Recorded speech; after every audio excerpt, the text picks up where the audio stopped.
মায়ের চিঠি চিরদিনই গভীর ভালোবাসার বস্তু। যেদিন আসত সেদিন যেন শোভনের চোখে মুখে আহ্লাদের আলো জ্বলত। আর ছোট্ট একটু চিঠি পড়তেই কতখানি যে সময় লাগত। পারুল হয়তো জানতো না এমন ঘটনা ঘটে। রেখা এই নিয়ে ঠাট্টা করতে ছাড়ত না, বলতো, পড়ে পড়ে তো মুখস্থ হয়ে গেল, আর কতবার পড়বে? শোভন অপ্রতিভভাবে বলতো, না, একটা জায়গা ঠিক পড়া যাচ্ছে না, অক্ষরটা কেমন জড়িয়ে গেছে।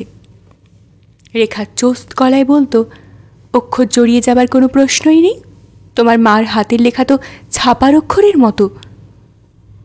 শোভন যে কেন অপ্রতিভ হতো তা শোভনই জানে। শোভন তো অনায়াসেই বলতে পারত, তোমার মার চিঠিও তো তুমি কমবার পড়ো না। কিন্তু ওই সহজ কাজটা পেরে উঠত না শোভন। তাড়াতাড়ি চিঠিটা তুলে রেখে দিত। অথচ পেরে উঠলে হয়তো জীবন এমন জটিলতার পথে গিয়ে পৌঁছত না। যতই তুমি ভদ্র হও, মার্জিত হও, মাঝে মধ্যে প্রতিবাদে মুখর হবারও দরকার আছে। অপ্রতিবাদ অন্যায় দুঃসাহসের জন্মদাতা। এখন রেখা এখানে নেই। মায়ের চিঠি 100 বার পড়লেও কেউ ব্যঙ্গ হাসি হেসে উঠবে না। তবু একবার মাত্র পড়েই চিঠিখানা টেবিলে ফেলে রেখে পাথরের মতো বসে আছে কেন শোভন? মা তো তীব্র কোনো তিরস্কার করেনি চিঠির মাধ্যমে, কোনো ধিক্কার বাক্যও পাঠায়নি। তবু ওই চিঠিটা জ্বলন্ত আগুনের মতো লাগছে কেন তার? শুধু ওই চিঠিটার জন্যে, নাকি তার সঙ্গের ওই এক টুকরো কাগজের এক লাইন লেখাটুকু অগ্নিবাহী? রাজাকে ভাবতে চেষ্টা করছে শোভন। ওই লেখাটার সঙ্গে মেলাতে পারছে না কিছুতেই। শোভন এখন রাজার জন্যে যা করবে, রাজা বড় হয়ে তার পায়ে পয়সাটি পর্যন্ত শোধ করে দেবে। এখন থেকে বাপকে এই প্রতিশ্রুতি দিয়ে রাখল রাজা। অনেকবার ভাবতে চেষ্টা করল, এটা কোনো ব্যাপারই নয়, একেবারে ছেলে মানুষের ছেলে মানুষই। ওখানে যে থাকতে ভালো লাগছে না এটা হয়তো ঠিক, অথচ এখানে আসার উপায়ও দেখতে পাচ্ছি না। তাই বোর্ডিংয়ের কথা মাথায় এসেছে। আর ওই প্রতিশ্রুতিটা, সে প্রস্তাবকে জোরালো করবার জন্যে। পাছে বাবা বলে বসে, ও বাবা, বোর্ডিং, সে তো দেদার খরচের ব্যাপার, যা তা জায়গায় তো দিতে পারবো না। তাই আগে থেকেই সে পথ বন্ধ করে দেবার চালাকিটি খেলেছে। কিন্তু চেষ্টা করে ভাবনাটাকে কি বিশ্বাসের ভূমিতে প্রতিষ্ঠিত করা যায় না? তার থেকে নিশ্চিন্ততার ফল মেলে? ভাবনাটা ঝাপসা হয়ে যাচ্ছে, আর একটা অজানা ভয় যেন গ্রাস করতে আসছে শোভনকে। হ্যাঁ, ভয়, ভয়ই। চাঁদের টুকরোর মতো এক টুকরো ছেলে, রাজার হাতের এক টুকরো লেখা যেন শোভনের সর্বনাশের ইশারা বহন করে এনেছে। অনেকক্ষণ পাথরের মতো বসে থেকে মায়ের চিঠিখানা আবার তুলে নিল শোভন। নিয়ে পড়তে লাগলো। মা লিখেছে, শোভন, ছেলেটার যন্ত্রণার চোখে দেখতে পারছিলাম না, তাই মাথায় একটা দুষ্টু বুদ্ধি জেগেছিল। ভেবেছিলাম, আমার কপালে যা থাকে থাক, পরে তুই আমায় জেলেই দিস আর ফাঁসিয়ে দিস। মার কাছ থেকে কেড়ে আনা ছেলেটাকে চুপি চুপি আবার তার মার কাছেই ফেরত দিয়ে আসি। তুই তার স্বামী কেড়ে নিয়েছিস, সংসার কেড়ে নিয়েছিস, সামাজিক প্রতিষ্ঠা পরিচয় কেড়ে নিয়েছিস, আবার সন্তানটাকেও নীলি ভেবে বুকে বড় বাজছিল। কিন্তু দেখলাম দুষ্টু বুদ্ধিটা মাঠে মারা গেল। আর উপায় নেই, ফেরত দেওয়া যাবে না। তা বলে ভাবিস না জিনিসটা তৈরি রয়ে গেল। না, সে আশা করিস না শোভন। ওর জগতে আর মাও নেই, বাবাও নেই। একটা নির্দোষ নিশ্চিন্ত শিশুকে শুধু তোদের দুর্মতির খেয়ালে একসঙ্গে মাতৃপিতৃহীন করে ছেড়েছিস। ওই কচি বাচ্চাটাকে এখন সেই ভয়ঙ্কর শূন্যতার আর ভয়ঙ্কর ভারী একটা পাথরের ভার নিয়ে ভারসাম্য বজায় রাখতে রাখতে চলতে হবে। ভগবানের হাতের মার তবু সহ্য হয়, মানুষের মারটা অসহ্য, কিংবা হয়তো সবটাই ভগবানের হাত থেকে আসে, মানুষ নিমিত্তটার ভাগী মাত্র। যাকে বাহুল্য কথা, ছেলেটাকে তুই দেখে শুনে একটা বোর্ডিংয়ে ভর্তি করে দে। জবরদস্তি করে তোর ইচ্ছেটা ওর উপর চাপাতে চেষ্টা করিস না, শেষ রক্ষা হবে না। এখন কি মনে হচ্ছে জানিস, তোর সেই পরলোকগত পিতৃদেব অমলবাবুর সঙ্গে তোর আসলে কোনোই তফাৎ নেই। তিনিও লোক হিসেবে কিছু খারাপ ছিলেন না, ভদ্র, মার্জিত, সৎ। শুধু ভদ্রলোক তার স্ত্রী পুত্রকে নিজের তৈরি নকশার ছাঁচে ঢালাই করতে চেয়েছিলেন। তারা যে আসলে মাল মশলা নয়, রক্তমাংসের মানুষ, এটা খেয়াল করেননি। তুইও করলি না, করছিস না। এখন আর তোর মনে আছে কিনা জানি না, কিন্তু আমার ওই স্মৃতিশক্তি জিনিসটা একটু বেয়াড়া রকমের বেশি, তাই সব মনে থাকে, মনে পড়ে। তাই মনে পড়ছে, রেখা যখন তোর কাছে এলো, তখন রেখা গঙ্গা মাটি নিয়ে শিব করে পুজো করত। ওর বাপের বাড়িতে ওসবের চল ছিল। ওর ওই শিব পুজো নিয়ে তুই এমন হাসি ঠাট্টা শুরু করলি যে ও বেচারি লজ্জা টজ্জা পেয়ে বন্ধ করে দিল। তারপর ঘর থেকে এসে শোবার ঘরের আলমারির মাথায় লক্ষ্মীর পট আর ঘট বসিয়ে দুবেলা শুধু একটু ধূপ জ্বালত। সেও তোর হাসি ঠাট্টার ঘায়ে একদিন উড়ে গেল। সত্যি কথা বলতে বাধা নেই, আমিও এসব থেকে হেসেছি, কিন্তু সেটা মনে মনে। তুই মুখের ওপর হাসলি, তার উপর কলসির মধ্যে থেকে দৈত্য বেরোলো। তোর যত পদোন্নতি হতে থাকলো, ও তত মডার্ন হতে থাকলো। ক্রমশ গুরুমারা বিদ্যেয় পিএইচডি হয়ে গেল তোর বউ। তুই ওর নাগাল পেলি না আর। ওর এখনকার যা রূপ, সে তোরই সৃষ্টি। এখন তুই হঠাৎ ভারতীয় ভাবধারায় ভিজতে বসলি, সনাতনী হলি, আর সমুদ্রে গিয়ে পড়া নদীকে ফের পাহাড়ের গুহায় এনে ফেলবার বায়না ধরলি। যা হয় না তা হওয়াবার চেষ্টা করলে এমনই হয় শোভন। কাঁচা মাটিকে ছাঁচে ফেলে পুড়িয়ে শক্ত করার পর আর কি তাকে নতুন ছাঁচে ঢালা যায়? যায় না। শুধু তুই যা করেছিস তাই করা যায়, ভাঙা যায়। কেউ ভেতরে ভাঙে, কেউ বাইরে ভাঙে। আশীর্বাদ নিস, মা। শোভন তার সুন্দর কোয়ার্টারের বিরাট লনে বসেছিল, বাগানে পেতে বসার উপযুক্ত সুন্দর শৌখিন আসনে।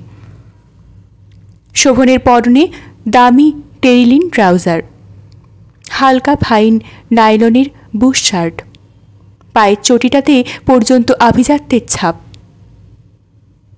শোভনের ওই কোয়ার্টার্সের মধ্যে ঢুকে গেলেও দেখা যাবে আগাগোড়াই সুন্দর, শৌখিন আর সুরুচি মণ্ডিত। ঐশ্বর্যের সঙ্গে রুচির পরিচয়ও বহন করেছে শোভনের সংসার। শোভনের সংসার? সেটা কি? সে কি ওই বাড়িটা? ওই খাট, আলমারি, sofa, divan, fridge, cooking range, dinner set, dining table? সংসার মানে বুককেশের ওপর সাজানো পিতলের বুদ্ধমূর্তি, নিত্য যাকে ব্রাশ ঘষে চকচকে রাখা হয়?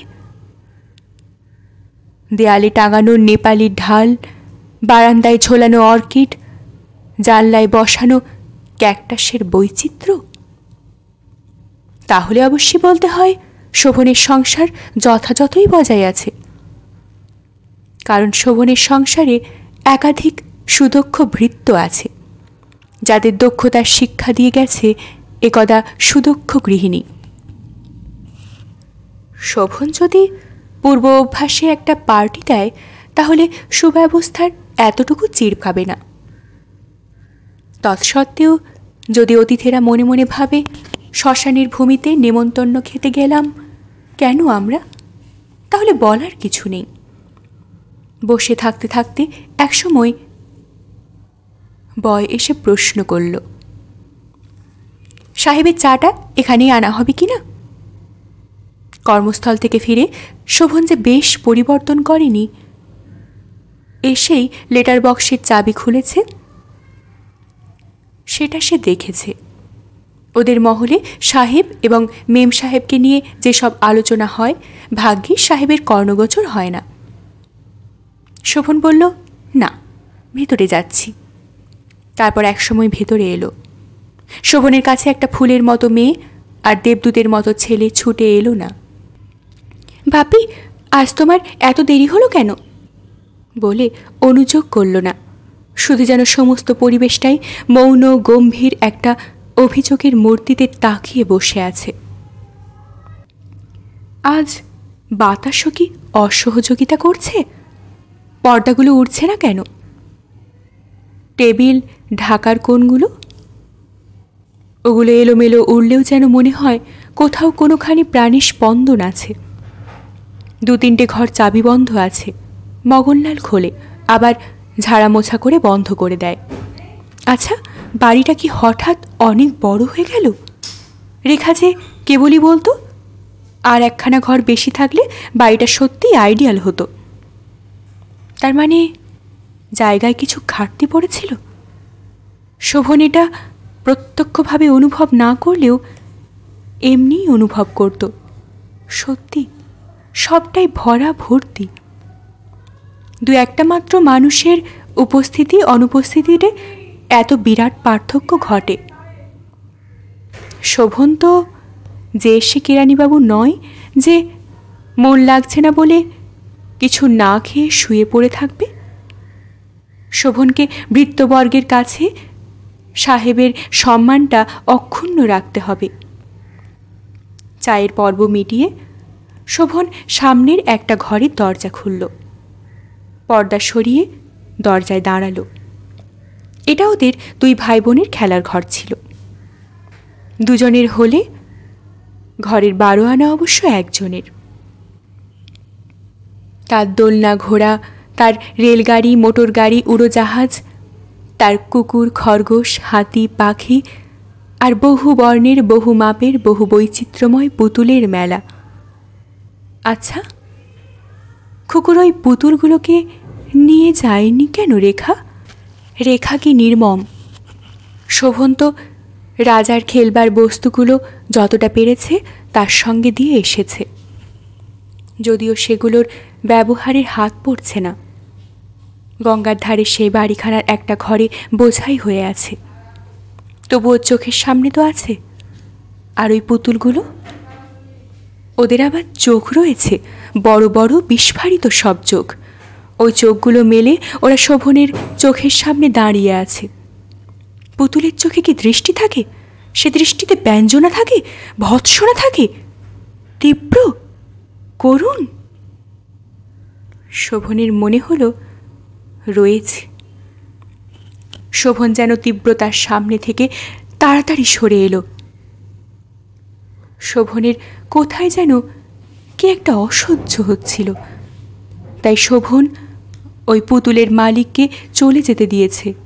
অথচ শোভন এগুলো সহ্য করেই যাচ্ছে, সহ্য করে যাচ্ছে একটা মেয়ে মনের ভালোবাসা তিল তিল করে গড়া এই সংসারটাকে। সহ্য করে যাচ্ছে প্রকাণ্ড ডিনার টেবিলটার একধারে বসে একা খাওয়া, বসবার ঘরের একটা ডিভানে তুচ্ছ একটা বালিশ নিয়ে শুয়ে থাকা। সহ্য করে যাচ্ছে সকালবেলা ঘুম থেকে উঠে একটা নিঃশব্দ প্রেতপুরীর মাঝখানে অভ্যস্ত নিয়মে ঘুরে ফিরে কাজের জায়গায় যাবার জন্য প্রস্তুত হওয়া। কদিন যেন একটা ঘুরেছিল, ঠিক অনুভব করতে পারছিল না সত্যি কি ঘটে গেছে। আজ মায়ের চিঠি যেন প্রবল একটা নাড়া দিয়ে জানিয়ে গেল ঘটনার স্বরূপ কি। বকুলকে যে হঠাৎ এমন একটা প্রস্তাবের মুখোমুখি হতে হবে তা কোনোদিনই কল্পনা করেনি সে। সেই অকল্পিত অবস্থার ভাসমান নৌকায় পা রেখে বকুল তার প্রায় অপরিচিত জ্যাঠতুতো দাদার মুখের দিকে তাকিয়ে থাকে। একটু আগে বকুল যখন তাদের সাহিত্য চক্রের পুনর্মিলনের অধিবেশনে সেরে বাড়ি ফিরছিল, তখন বড় বৌদির ঝি খবর দিয়ে গিয়েছিল, পিসিমা, আপনাদের দর্জিপাড়ায় না কোথায় যেন কে জ্ঞাতি আছে, সেখান থেকে আপনার বুঝি কোন দাদা আপনার সঙ্গে দেখা করবে বলে অনেকক্ষণ বসে আছে। খুব ক্লান্ত লাগছিল। আবার এখন তার সঙ্গে কি কথা কইতে হবে, কত কথা কইতে হবে কে জানে। বকুলের সঙ্গে দেখা করবার জন্য যখন তিনি এতক্ষণ বসে আছেন, তখন যে সহজে ছাড়বেন না এমন মনে হয় না। আর এমনও মনে হয় না বকুলের উপকার হতে পারে বা লাভ হতে পারে, এরকম কোনো বিষয় নিয়ে এসে বকুলকে সেটুকু উপঢৌকন দেবার জন্য বসে আছেন। বাইরের কাপড় ছেড়ে হাত মুখ ধুতে ধুতে ভাবতে চেষ্টা করল বকুল, কি হতে পারে। ও বাড়ির সেই সেজদা, যাকে অন্য কোথাও দেখলে চট করে চিনে ফেলা শক্ত বকুলের পক্ষে, কারণ সব থেকে যারা নিকটজন তাদের সঙ্গে সব থেকে দূরত্ব, আসা যাওয়ার পার্টি নেই। ছেলে মেয়ের বিয়ের সময় মহিলাদিগকে প্রীতিভোজ সম্বলিত কার্ডসহ যে নিমন্ত্রণপত্র এসে পৌঁছয়, তার সূত্রেই যা আসা যাওয়া। তবু বকুলের সেই খুড়তুতো ভাই এসে বলে উঠেছিল, তোমাকে একটা কাজ করে দিতে হবে। সেদিনও বকুল বুঝেছিল কাজটা খুব সহজ নয়, হলে সেই ভদ্রলোক এসে এমনি বসে থাকতেন না। নরম হয়ে বলেছিল, কি বলুন। তিনি খুব অমায়িক গলায় বলেছিলেন, আমাকে আবার আপনি আগে কেন রে, আমি কি পর? কাকা আলাদা বাড়িতে চলে এসেছিলেন তাই অচেনা, নচেত একই বাড়ি, একই ঠাকুমার নাতি নাতনি আমরা। বকুলের তখন মনে পড়েছিল একই ঠাকুরদা ঠাকুরমার বংশ। এই প্রসঙ্গ উল্লেখ করে ইনি একদা তার কাকাকে যৎপরণাস্তি যাচ্ছে তাই করে গিয়েছিলেন বকুলের বিয়ে না হওয়ার জন্য। এতে নাকি তাদের বংশেও কালি পড়েছে, তাদের মুখেও চুনকালি পড়েছে, অথচ বকুলের থেকে কি বয়সে খুব যে বড় তা তো নয়। সে যাক, সে তো তামাদি কথা। বকুল নম্র হয়ে বলেছিল, আচ্ছা কি করতে হবে শুনি। অর্থাৎ তুমি আপনি দুটোকেই এড়িয়েছিল। দাদাটি বলে উঠেছিলেন, বিশেষ কিছু না রে ভাই, যৎসামান্য একটু কাজ। আমার ছোট ছেলেটা চাকরির জন্য দরখাস্ত করেছে, তোকে তার জন্য একটা ক্যারেক্টার সার্টিফিকেট লিখে দিতে হবে। শুনে অবশ্যই বকুলের মাথা ঘুরে গিয়েছিল। বকুল প্রায় থতমত খেয়ে বলেছিল, কিন্তু আমি তো তাকে চিনিই না, হয়তো দেখিও নি। দাদা বিগলিত হাস্যে বলেছিলেন, দেখেছ নিশ্চয়ই, বিয়ে থওয়া কাজকর্মে, তবে সে হয়তো তখন হাফ প্যান্ট পরে জল পরিবেশন করে বেড়াচ্ছে, আর চেনার কথা বলছিস। বলি, আমাকে তো চিনিস নাকি চিনিস না? এই নিতান্ত অন্তরঙ্গতায় তুই তুই শব্দটা কানে খটখট করে বাজছিল।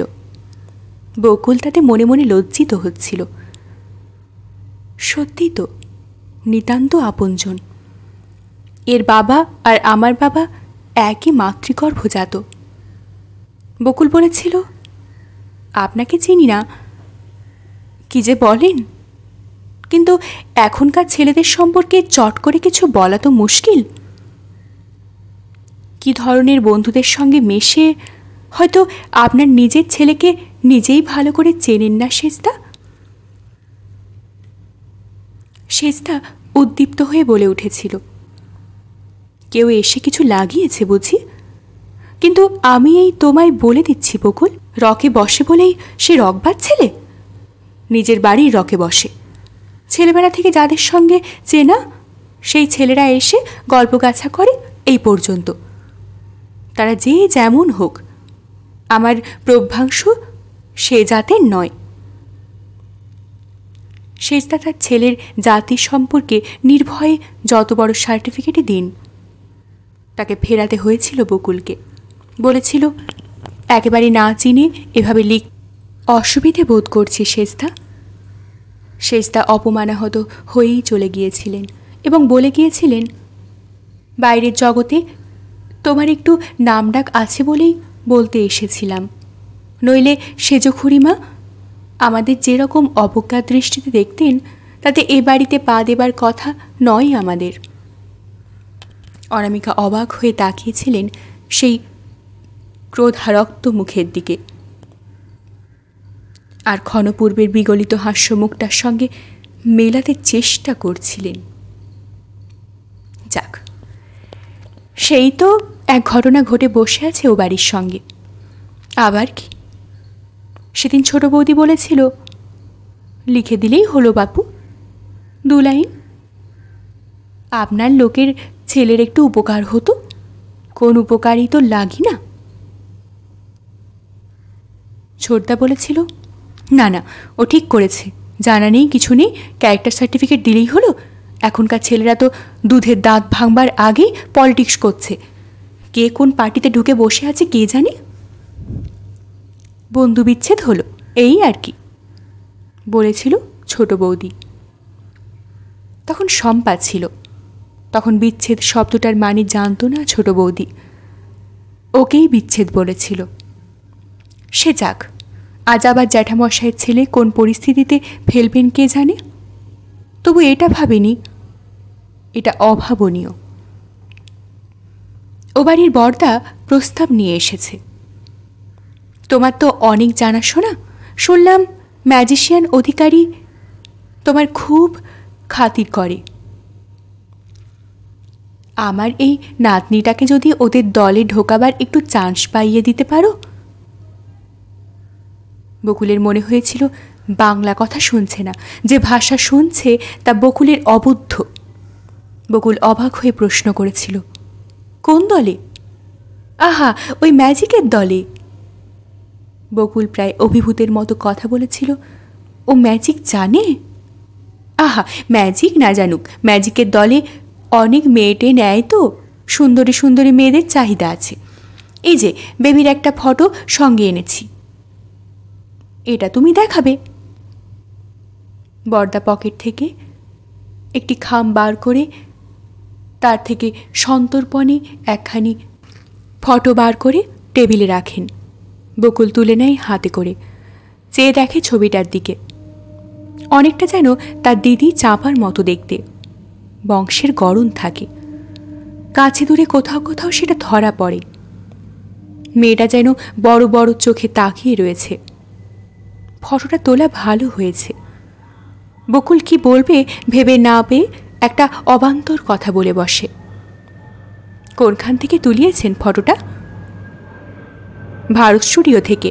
কেন, ভালো হয়নি? ভালো হয়েছে বলেই বলছি। বললে তুমি কি মনে করবে জানি না বকুল, দেখতে আরও ভালো। এ ফটো যদি তুমি একবার দেখাও লুফে নেবে। তাছাড়া অন্য কোয়ালিফিকেশন আছে। সেবার সাইকেল বাংলার বিজয় করে এলো জানো তো বোধ হয়। ওদের দলে আরও 5টা ছেলে ছিল, ও সেকেন্ড হয়েছিল, তাহলেই বোঝো। বকুল বুঝতে থাকে, বুঝতে বুঝতে ঘামতে থাকে, তারপর আসতে বলে, কিন্তু এত সুন্দরী মেয়ে বিয়ে টিয়ে না দিয়ে। বড়দা উত্তেজিত হয়ে বলেন, বিয়ে তো আর অমনি হয় না বকুল। আমার অবস্থা তুমি না জানলেও তোমার ভাইয়েরা জানে। ওর বাপ তো চিরকালই নিরোজগেরে, তাস পাশা খেলে, পান খায়, ঘুরে বেড়ায়, আর রোজগারের কথা তুললেই বলে আমার হার্টের অসুখ, বুক গেল। তবে ঘরের কড়ি যেখানে যা আছে খরচা করে বিয়ে না হয় দিলাম, তাতে আমার কী লাভ হলো? উনি মহারানী রাজ্যপাটে গিয়ে বসলেন, আমার হাড়ির হাল আরও হাড়ির হাল। না না, এটি তোমায় করে দিতেই হবে বকুল, খুব আশা নিয়ে এসেছি। ওরা নাকি মাইনেপত্র ভালোই দেয়। বকুল আসতে বলে, তাহলেও শুনতে খারাপ তো, অন্য কোথাও কোনো কাজে যদি। বরদা আরও উত্তেজিত হয়ে বলেন, অন্য কোথায় কী কাজ জুটবে বলো ওর? স্কুল ফাইনালটাও তো পাশ করেনি, কেবল এটা ওটাই মন। আর শুনতে খারাপের কথা বলছো, ওসব কথা আজকাল আছে নাকি? নেই, যে যাতে সুবিধে বুঝবে তাই করবে, ব্যাস। ধিক দিতে সবাই পারে, ভিক দিতে কেউ পারে না। আমার এক বন্ধুও সেদিন এই কথাই বলেছে। ভাই দেখো, আমি ঠিক করেছি মেয়েদের বিয়ের চেষ্টা আর করব না। ওর আবার বুড়ো বয়সের সংসার, এখনও ঘরে আয় বুড়ো মেয়ে, তাই বলে বিয়ের চেষ্টা ফেষ্টা করছি না। সারা জীবন ধরে দাঁতে দড়ি দিয়ে যেটুকু সংস্থান করেছি তা কি ওই মেয়ে তিনটের চরণে ঢালতে? না, ওসবের মধ্যে আমি নেই। বরং মেয়েদের বলি, এতকাল যে বাবার পয়সায় খেলি পড়লি, লেখাপড়া করলি, এবার বুড়ো বাপকে তার শোধ দে। তা বড় মেজো দুই মেয়েই যা হোক কিছু করছে। ছোট মেয়েটাই এক বজ্ঞা, বলে ওসব আমার ভালো লাগে না। আমি বলি, তবে কি ভালো লাগে? বাপের মাথায় কাঁঠাল ভাঙতে? যখন বাইরে থেকে টাকা আহরণ করে আনবার চেষ্টা রয়েছে, তখন ঘরের টাঙা ভেঙে খাবি কেন? আমিও তাই ভাবছি। জ্ঞানচক্ষু খুলে দিয়েছে সে। তুমিও ভাই নাতনির জন্য একটু চেষ্টা করো। বলো, খুব চালাক চতুর মেয়ে, যা শেখাবে তাই চটপট শিখে নেবে। বকুল হতাশভাবে বলে, কিন্তু আমার তো এমন কিছু জানাশোনা নেই। এ তোমার এড়ানো কথা বকুল। আমি কি আর ভেতরের খবর না নিয়ে এসেছি? তুমি একবার বলে দিলেই হয়ে যাবে। হয়তো হবে, কিন্তু বকুল সে বলাটা বলবে কি করে? অনেকক্ষণ অনুরোধ উপরোধের পর বরদা বিরক্ত হয়ে উঠে পড়ে বললেন, তোমার লেখা বইটই আমি অবশ্য পড়িনি, তবে বাড়িতে শুনি টুনি। বৌমাও বলেন নাকি খুব সংস্কার মুক্ত তুমি, অথচ এই একটা তুচ্ছ ব্যাপারে কুসংস্কারে তুমি আমাদের ঠাকুমা মুক্তকেশী দেবীর ওপরে উঠলে। জীবিকার জন্যে মানুষের কত কী করতে হয়, পছন্দ নয় বলে কি আর বসে থাকলে চলে? আত্মীয়ের একটু উপকার করবে না তাই বলে? যাক, ও তো বলেছে নিজেই ওর অধিকারীর সঙ্গে দেখা করে চেষ্টা করবে। তোমার নিজের ভাইজিটি তো একটা কারখানা মজুরের সঙ্গে বেরিয়ে গেছে, সেটাই মুখ হেঁট হচ্ছে না। চলে গেলেন তিনি। বকুল বসে রইল, ভাবতে লাগলো, মানুষ মরে গেলেও কি তার সত্যি কোথাও অস্তিত্ব থাকে? মুক্তকেশী দেবী নামের সেই মহিলাটি কি কোথাও বসে তার বংশের এই প্রগতি তাকিয়ে দেখছেন? বকুল কি তাহলে সত্যিই খুব সংস্কারাচ্ছন্ন? তবে বকুলের লেখা পড়লে সবাই তাকে এমন সংস্কার মুক্ত মনে করে কেন? বকুল কি ভেজাল? যা ভাবে তা লেখে না, অথবা যা লেখে তা ভাবে না? নাকি বকুলের হিসেবে প্রগতি শব্দটার অন্য মানে, সংস্কার শব্দটার অন্য ব্যাখ্যা? বকুল অবাক হয়ে ভাবে, এত সহজে চিরকালীন মূল্যবোধগুলো এমন করে ঝরে পড়ছে কি করে? একদা যারা বংশমর্যাদা, কুলমর্যাদা, পারিবারিক নিয়ম ইত্যাদি শব্দগুলোর পায়ে জীবনের অনেক আশা, আশঙ্কা, আরাম, আয়েশ বিসর্জন দিয়েছে, তারাই কেমন করে সেগুলো ভেঙে তার ভাঙা টুকরোগুলোকে মারিয়ে চলে যাচ্ছে। তবু বকুল বারবার ওই মুক্তকেশী দেবী শব্দটার আশেপাশে ঘুরতে লাগল। একদার প্রতাপ কোথায় বিলীন হয়ে যায়, সম্রাটের রাজদণ্ড শিশুর খেলনা হয়ে ধুলোয় গড়াগড়ি খায়। জীবনের ব্যাখ্যা অহরহ পরিবর্তিত হয়, সত্য অবিরত খোলস বদলায়, অথচ তার মধ্যেই মানুষ অমরত্বের স্বপ্ন দেখে। চিরন্তন শব্দটাকে অভিধান থেকে তুলে দেয় না। সুবিধেকে বলে সংসার মুক্তি, স্বার্থকে বলে সভ্যতা। আমরা অচলায়তন ভাঙতে চেয়েছিলাম, কিন্তু আমরা হাতুড়ি, শাবল, গাইতির যথাযথ ব্যবহার শিখিনি। তাই আমরা আমাদের সব কিছু ভেঙে বসে আছি। আজকের যুগ ওই গাইতি, শাবল হাতে নিয়ে অনেক বড় বড় কথা বলছে আর যথেচ্ছ আঘাত বসাচ্ছে। কথাগুলো বাতাসে উড়ে যাচ্ছে আর আঘাতে আঘাতে পায়ের তলার মাটিতে শুদ্ধ ফাটল ধরছে। কিন্তু এসব কথা হাস্যকর। মঞ্চে দাঁড়িয়ে বলতে হবে, যা হচ্ছে তাই ঠিক, এই প্রগতি, এই সভ্যতা। কলমের আগায় লিখতে হবে, এ কিছু না, এ শুধু সূচনা, আরও চাই, আরও এগোতে হবে, শেষ পর্যন্ত শেষে গিয়ে পৌঁছতে হবে। কিন্তু কোথায় সেই শেষ? শেষ নাহি যার, শেষ কথা কে বলবে? যারা এখনও চ্যানেলটি সাবস্ক্রাইব করেননি তারা প্লিজ চ্যানেলটি সাবস্ক্রাইব করবেন। ভিডিওর নোটিফিকেশন তৎক্ষণাৎ পেতে অবশ্যই বেল আইকন প্রেস করে রাখবেন। আপনাদের মূল্যবান অভিমত কমেন্টের মাধ্যমে আমাকে অবশ্যই জানাবেন। আরও কী কী পাঠ শুনতে চান কমেন্টে জানাবেন। অবশ্যই সাবস্ক্রাইব করে আমায় উৎসাহিত করবেন, সাথে থাকবেন। ধন্যবাদ।